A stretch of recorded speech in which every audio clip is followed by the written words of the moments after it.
collection Aglaé est liée à un programme de recherche qui s'appelle Aglaé également, signifiant autour du grec et du latin actif expérimentation. Nous essayons de tester, dans le cadre d'un certain nombre de cours, une méthode d'enseignement qui consiste à plus ou moins traiter le latin et le grec ancien comme des langues vivantes. Cherchons un public de lecteurs. Souvent, on aborde le latin ou le grec par le biais de la traduction. Nous faisons le pari de la lecture. Et donc, nous visons ceux qui ont pu faire du latin ou du grec à un certain moment et qui voudraient se replonger dans les textes, quelles que soient les difficultés de ces textes. La question du graphisme, en fait, s'est imposée d'abord d'un point de vue pédagogique pour accompagner la lecture. C'est-à-dire que nous ouvrons chaque chapitre par une liste de vocabulaire et par une illustration. Et donc, potentiellement, on a la possibilité, avant même d'entrer dans le texte, d'imaginer à partir du vocabulaire qui est présenté et à partir de l'illustration qui est présentée, ce dont il pourrait être question dans le texte à venir.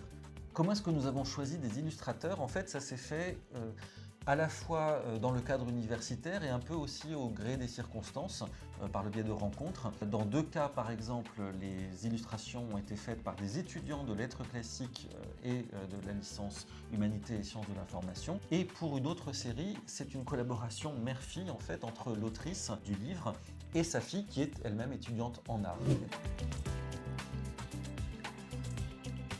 En fait, la collection a vraiment été conçue comme une collection en 2 volets, avec le volet latin et le volet grec. Et nous travaillons en même temps, en fait, sur chacun des volumes, de façon à ce qu'ils puissent paraître en même temps pour montrer la cohérence de la collection.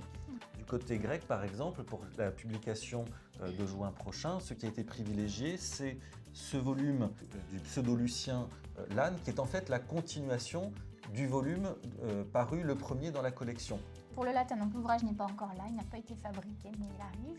Donc il s'agira d'extraits de Sénèque, philosophe. Je dirais, en un mot, la collection, c'est expérimenter sans stress.